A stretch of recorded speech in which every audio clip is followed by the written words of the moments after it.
Hey guys, how's it going? So when we start to collect for older systems like the Super Nintendo, NES, or even Atari, we go to our own pet peeves, whether it's stickers, whether it's high prices on eBay. We all grow to have our own pet peeves, I guess. Today I'm gonna be talking about mine. Guess let's just get started with the first one.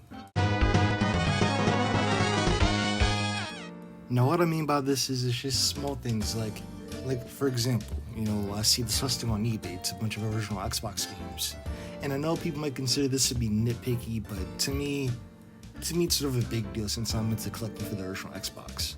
But why would they put an original Xbox game in a black case? That doesn't make any sense. And I know to other people it may not be a big deal, but to me it is. It's just like they have the cover, the manual, the disc. It's just not in a green case. Why does that happen? I mean, if the case is cracked, that's fine. I could deal with that. If you're gonna put it in a black case, then I'd just rather have the cover art, the manual, and the disc by itself. Just that. Again, to me, this is sort of a big deal. But if I'm gonna collect for the original Xbox, then it's gotta be a green case. That makes sense. Now, another example. I bought this GameCube game a few years ago, and everything looked good. Everything looked great, except it was in a DVD case. Now again, it may not be a big deal, but to me it is. When you have a GameCube case, there's certain things that you could tell it's a GameCube case by the little square at the bottom, or the little space where the DVD or the CD is supposed to go. It's small stuff. A GameCube case is pretty obvious it's for the GameCube. But this guy, no, just slap it in a DVD case. And I mean, I understand that. If you don't know what you're selling, let's just say you're a parent selling your old kids games, that makes sense. But if you're a game collector and you sell video games for a living, then you should know this stuff. Like when I got it, I'm like, oh yeah, I'm excited to have this game. I've never played it before, but then it's in a DVD case. And granted, I'm still excited for the game, but that just dampens the excitement by a little bit. When I put this game in my GameCube collection, I want to look flush with the other games. I want to be in symmetry almost. But no, the seller just had to put it in a DVD case. Anyway, I feel like I rambled enough about this with the DVD cases. I've rambled enough about that. On to my next point. Now, if I buy an old console or an old game, it's obvious somebody already used it. But the thing that gets me is, couldn't you have erased this person's save files? I mean, I think it was last year I bought an original Xbox. It still had the old person's save files in there. Hell, it even still had the music. Granted, this could be a good thing or a bad thing depending on your taste in music. I guess it's sort of a good thing since this person downloaded a lot of games from their original Xbox Live, so shout out to the old person for the free games. Thank you. But still, hopefully you get my point. I bought this old Xbox to experience, I guess, nostalgia again. I played it back in the day, so I want to play it again today. I don't want to go through this person's old save files and see their old games. Hell, half of the games you're seeing right now aren't even mine. It's the previous owners. And granted, I could delete it. And granted, I could delete it. But the real question is, why didn't the store delete all the stuff before I bought it? And I know most people are going to say, you're just being nitpicky, but again, it's not necessarily a big deal, but I don't want to delete all this person's save files. Let's just say I buy a game and it's the same game that the previous owner had. I'm going to load up into this person's save files and I'm not going to know what I'm doing. So before all that happened, the store could have deleted the person's save files, it could have deleted all their music. Again, to some, it's not a big deal. Hell, even for me, it's not a big deal. This person gave me free games, gave me free music, so I guess, again, shout out to the previous owner, but still, it's a point that had to be made. Now, another example. Like I said in my update video, I'm getting into Game Boy collecting. I recently bought a Game Boy SP and a few games. Now, I picked up a few games last week and I picked up Mario Kart Super Circuit. I thought I never played this game before, so I came up to try it out.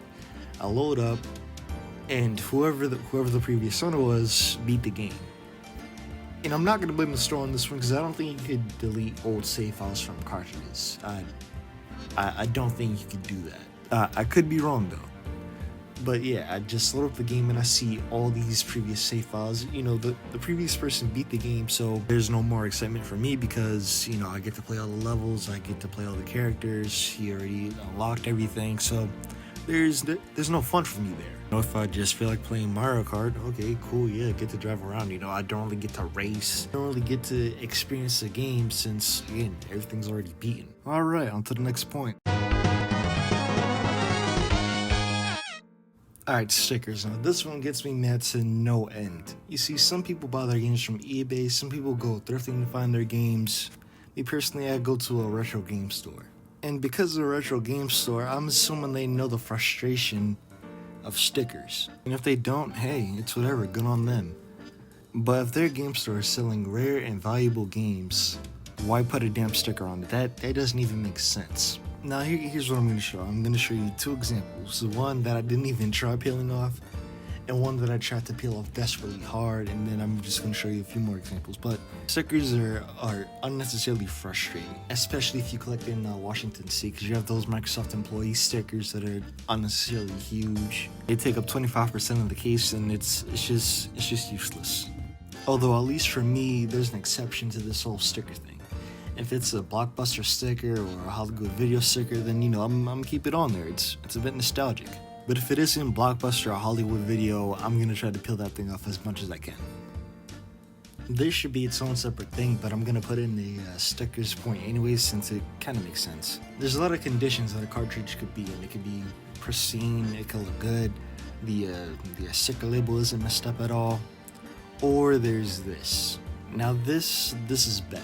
You have double stickers, some kid wrote on it with crayons or markers. The label's all messed up. I don't know what the hell that circular thing is.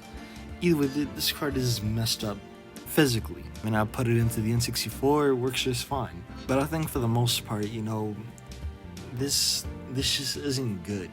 I mean, granted, it's still valuable. I mean, I don't know how much Excite 64 is going for these days, but if the game still works, I'll play it. Although it's a small deal, but for me it kind of matters how good the cartridge looks. I guess the cartridge could be cracked, everything could be messed up, but I mean, hey, as long as the pins work, everything's fine, cool. But obviously, I'd like to have it looking clean, looking good, whatever. It works fine and it looks good, great. If it sucks and it works, that's fine. But either way, I hope you guys enjoyed this video. If you're still here, shout out to you. If you want to like, subscribe, do whatever you want to do, no rush. And I guess I'll see you guys later. Peace.